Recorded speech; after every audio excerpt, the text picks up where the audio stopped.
If you dislike or hate Trump, you voted for Trump.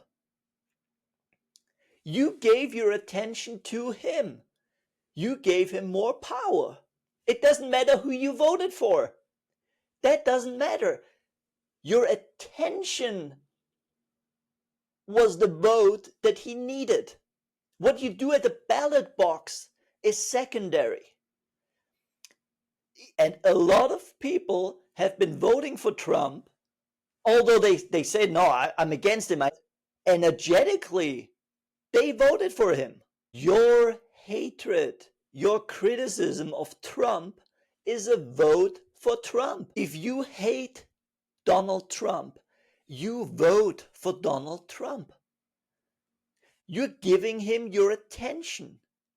The currency of life is your focus. You voted for him and you gave him attention and focus. And that is the vote that he needed, that anything in your life needs to continue existing.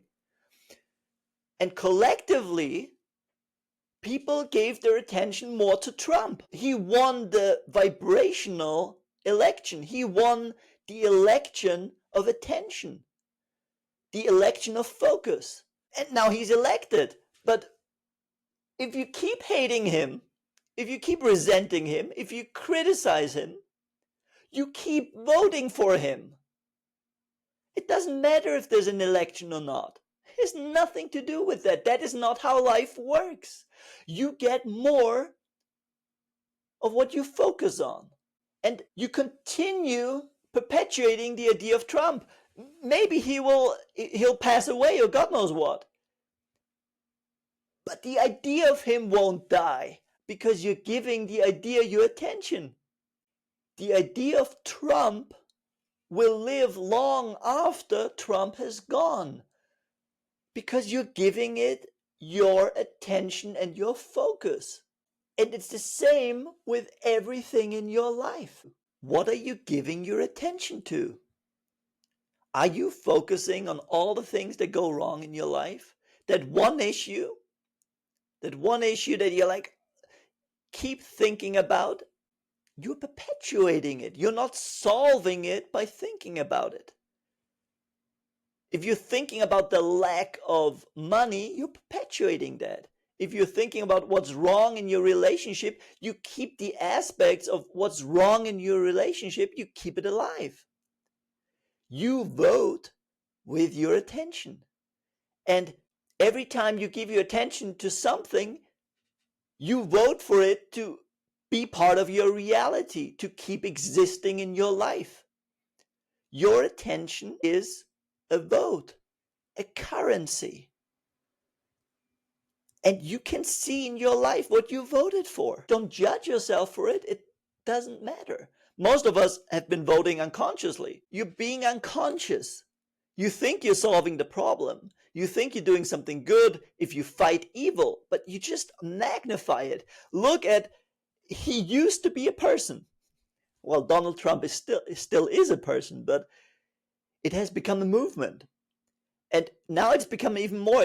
It's an ideology. It's an idea. It's been elevated to something massive. Why? Think of any politician that has done that in the last decades. There are not many. He symbolizes something for people. It's only because people voted for it with their attention, and every hatred and every criticism makes it bigger, and see how big it has gotten. And it will not die with him. It will keep on living because you're giving it attention. It's just like those people that think Nazism is a thing of the past. It died with Hitler. It would be crazy. God, I did the Nazi thing. Didn't mean to. And a lot of issues in your life have gotten a lot bigger than you wanted them to be, right? Than you intended them to be. You've made a movement out of it through your attention to it. You can't do much about global politics. You can do something about what you focus in your life. And whatever you're against, you're also for because you're voting for it with your money. You're spending your money there. You're spending your currency of attention there. You are voting for the kind of life and future and reality you want every single second. If you want to wake up happier, get your free messages from life. Think of it as your almighty pen pal, sending you daily encouragement. It's free and you can sign up below. Thanks so much.